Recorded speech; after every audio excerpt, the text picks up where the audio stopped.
I can't get in touch with my husband at all. It seems he's gone missing after not showing up for work without notice. And our house looks like it's been burglarized. It's just a mess. When I returned from a business trip, I found out that my husband, Sean, had been absent from work without notice. No one knew where he was, and in a panic, I contacted the police.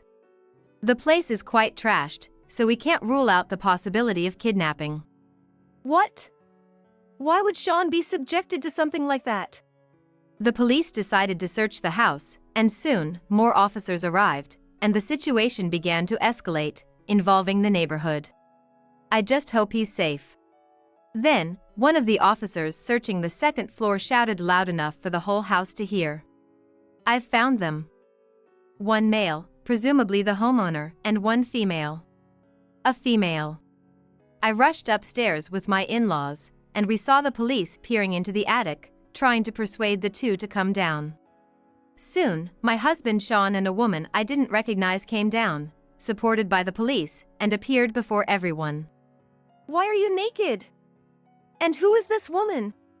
My name is Jolie. I'm currently a homemaker, juggling household duties while working at the company I've been with since before I got married. Sean, my husband, was a classmate of mine in college, and we've been together for over 10 years. He was a refreshing handsome guy popular among women, so I was surprised when he asked me out. His bright personality and good looks were exactly my type, so I said yes with a single response, and things quickly progressed to a smooth marriage. We now live in a rented house with an attic.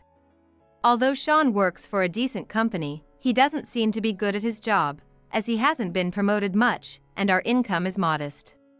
Despite this, he doesn't do any housework and leaves it all to me, leading me to complain to him from time to time. However, instead of listening, Sean quickly gets in a bad mood and snaps back, forcing me to always watch his mood, and gradually, I've become unable to speak my mind. Sean's personality has been this way since college, and his slightly rough edges were actually appealing to women back then.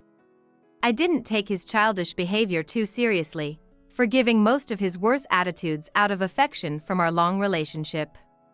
But lately, Sean has been taking advantage of my leniency, becoming increasingly reckless.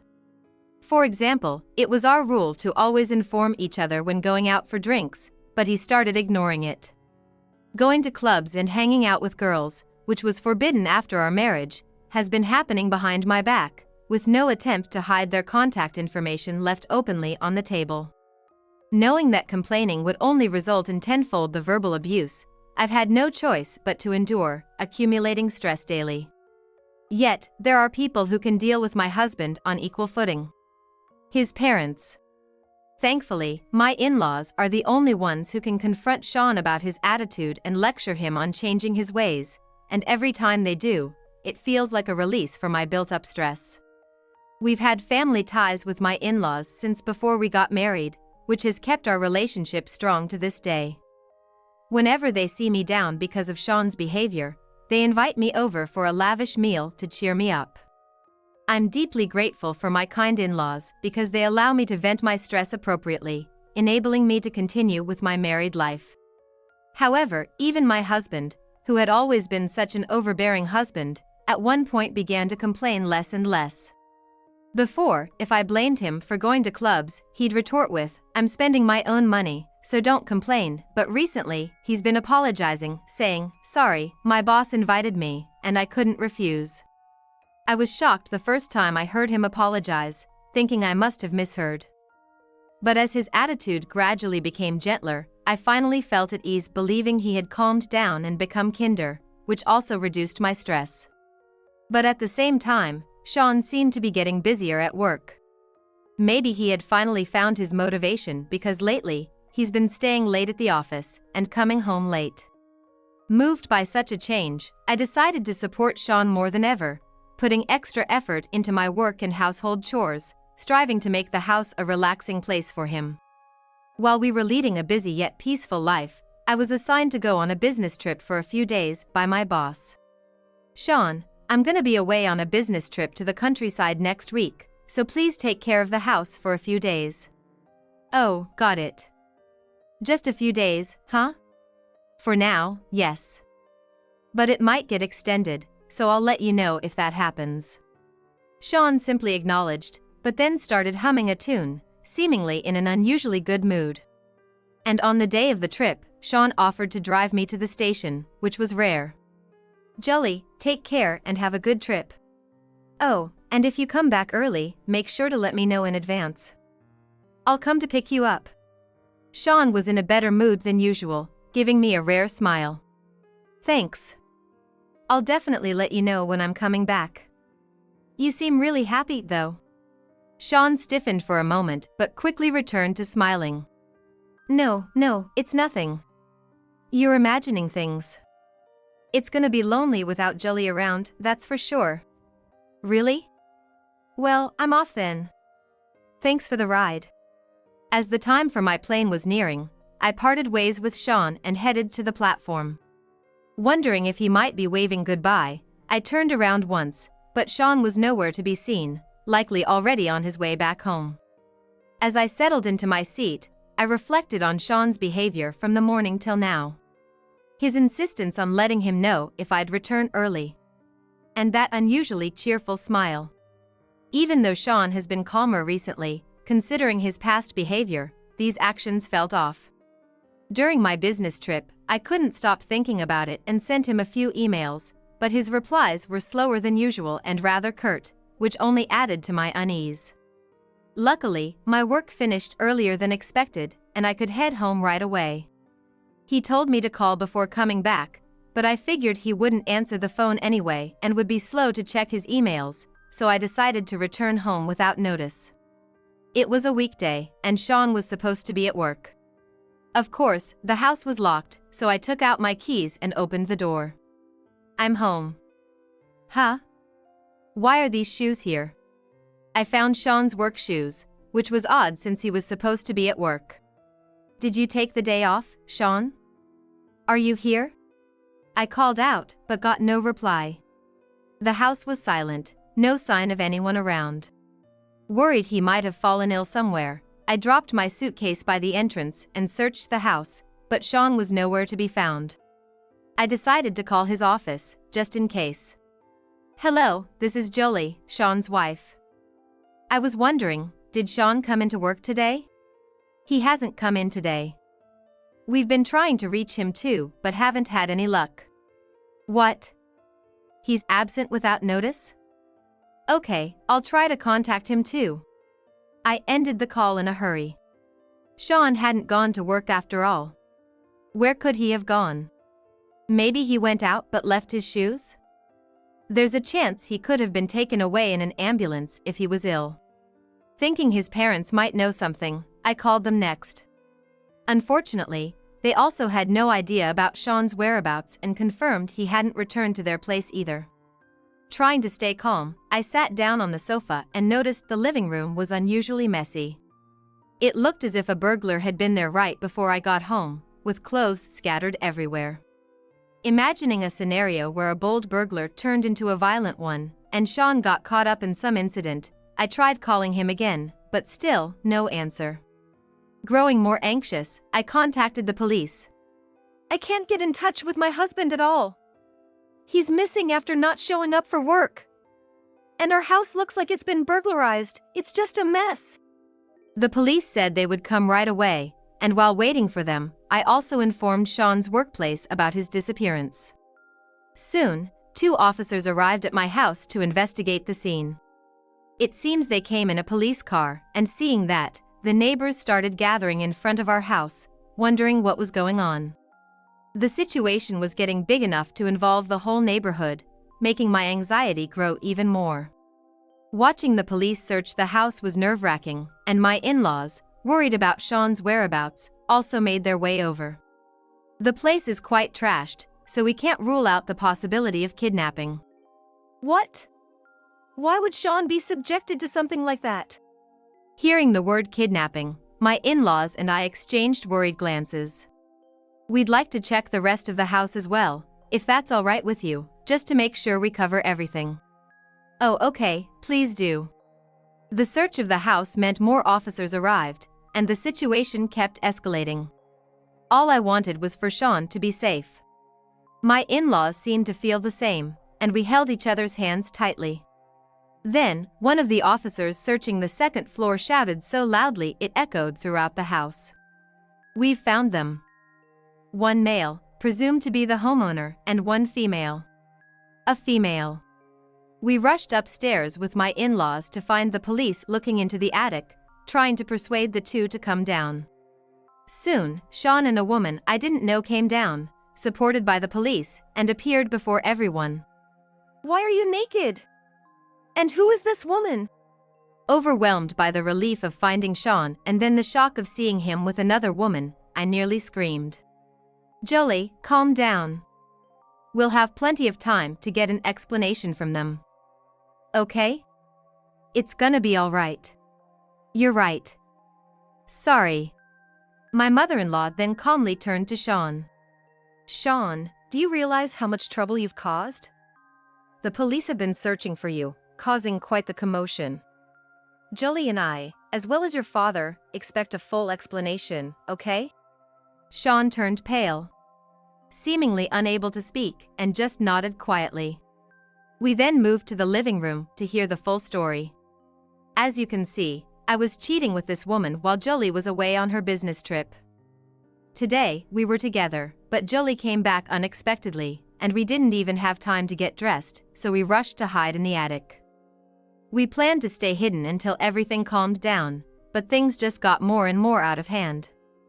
Our clothes were left in the bedroom, and we ended up being found by the police before we could make a move. Sean explained the situation in a rather guilty manner, bit by bit. While I was relieved to have found Sean, I was deeply shocked by the fact that he had been cheating. "I was tremendously worried when I thought you were missing, and then you cheat on your wife when she's not home. It's a common, pathetic story, really." Everyone present was appalled upon hearing Sean's story, letting out sighs of disappointment. But now, it all made sense. The reason my husband stopped complaining to me and was in a good mood when he went on business trips was because he was cheating on me. My husband's gentleness was a temporary result of the affair, not a growth in his mental age. Realizing this, I felt deeply disappointed and my anger towards Sean began to simmer. However, it seemed my in-laws were even more furious than I was. My usually calm father-in-law was shouting at Sean, his face turning red. It was a rare sight that left my mother-in-law and me in shock, a testament to the intensity of the situation. But soon, my mother-in-law's anger resurfaced, and she harshly scolded both Sean and the woman he cheated with. The two, barely covered with bath towels, remained silent and shrunken, a rather comical sight given their nearly naked and pitiful state. Then, Sean's boss, having heard his employee had vanished, arrived late. Perhaps he rushed over after hearing my report to the police, appearing slightly out of breath and sweaty. Upon entering the living room and witnessing the angry scene, he seemed taken aback. However, when the boss saw the woman next to Sean, he stiffened. "Come on, you've got to be kidding. Why are you here? Do you know her? She's my wife." The revelation silenced even the furious in-laws, bringing a sudden quiet to the room. The naked woman sitting in Siza was indeed Yvonne, truly the wife of Sean's boss. It seems Sean's boss, who got married later than Sean, had invited Sean for dinner to introduce his wife, and that's how they met. The boss, now interrogating his wife, demanded, "Why are you naked? Why are you at my employee's house?" Yvonne initially tried to cover up with plausible lies, but when her usually quiet husband shouted, "Enough," she resigned and revealed her affair with Sean. "I fell for Sean the moment I met him because he's younger and more handsome than you. You're always so busy and never pay attention to me, so it couldn't be helped."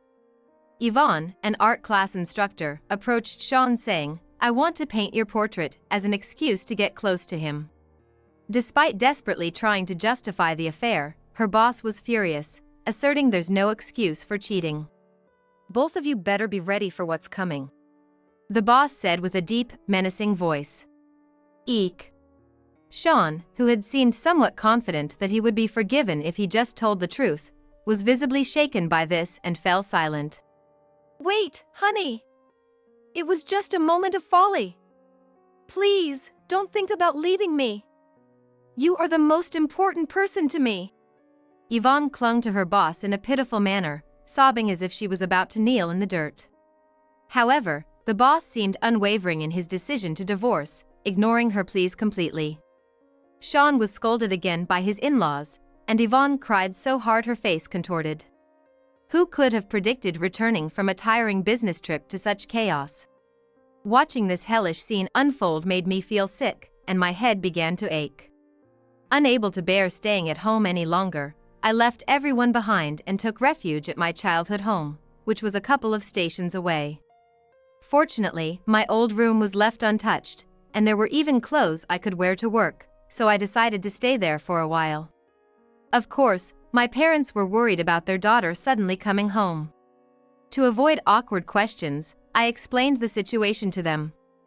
They were quite angry but prioritized my feelings, offering to take care of me for a while.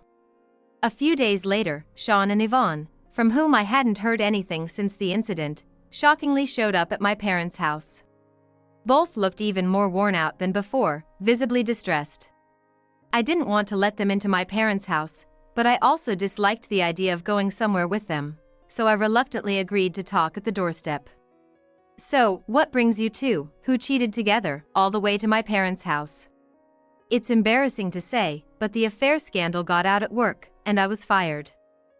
I've been desperately looking for a new job, but it's tough, and this is really hard to say, but we need to borrow some money. Of course, I regret what I did and have no intention of making the same mistake again. But right now, I really need money even to look for a job. Please help. After making a lengthy excuse, Sean begged me at the spot.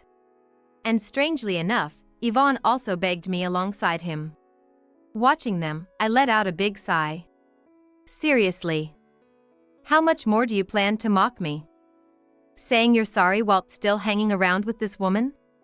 That's because we thought if we apologized together, you might forgive us. I was at a loss for words at Sean's incredible stupidity. I already knew from Sean's boss and my in-laws that Sean had been fired. And of course, I was aware of Yvonne's situation as well. In the days that followed, the boss and Yvonne finalized their divorce. As a result, Sean and Yvonne ended up having to pay a huge sum in alimony not just to the boss but to me as well. Sean had apparently been quite overbearing not just towards me at home, but also at his workplace, earning a bad reputation among his colleagues. He was often harsh and stole credit for work, garnering a lot of resentment.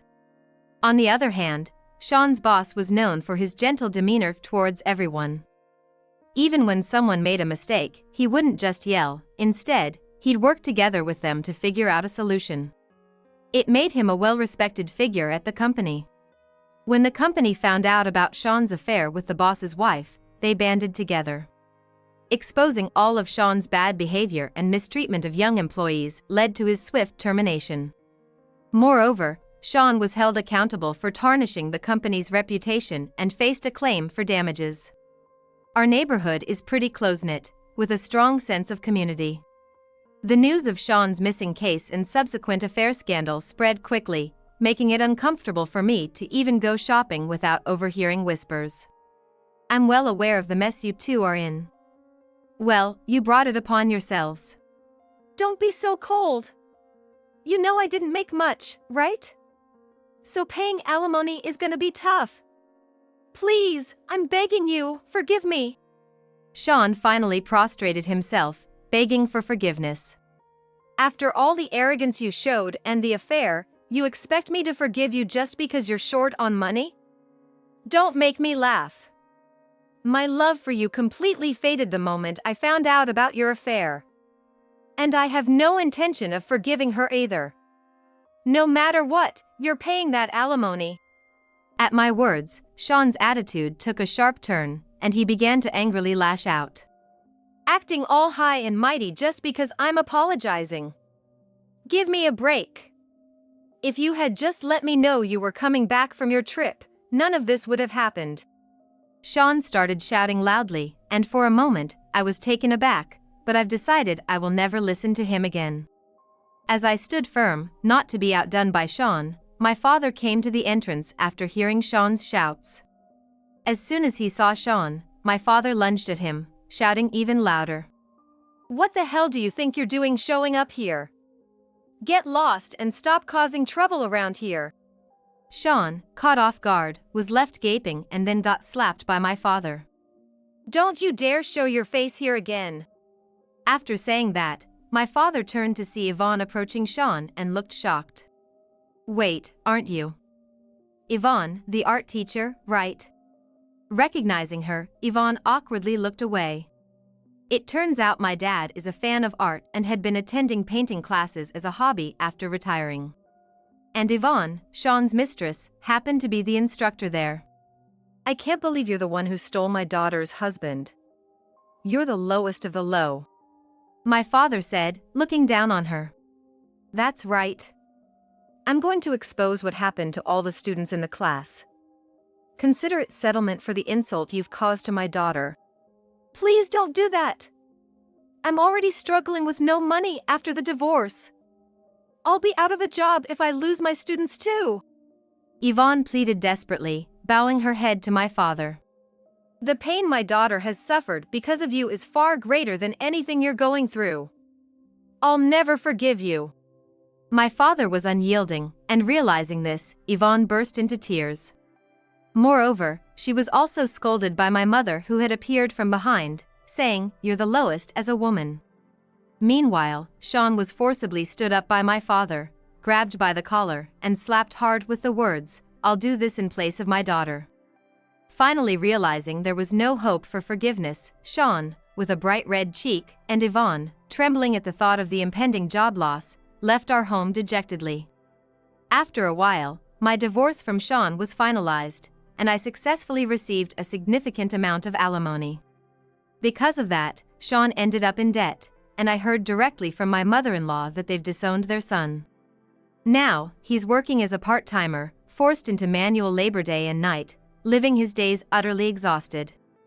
On the other hand, Yvonne's business went under after my father exposed her affair to her students, leading them all to leave. Like Sean, Yvonne too is buried in debt, having sold all her designer items and now scrambling through part-time jobs, forced into poverty.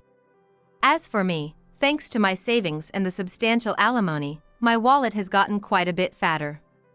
I've taken some time off to enjoy life, spending money on overseas trips and hobbies. On my travels, I've been embracing new cultures, enjoying encounters with new people, and being captivated by beautiful sceneries I've never experienced before. It's been a time for me to reflect on myself and recharge with the strength to live positively.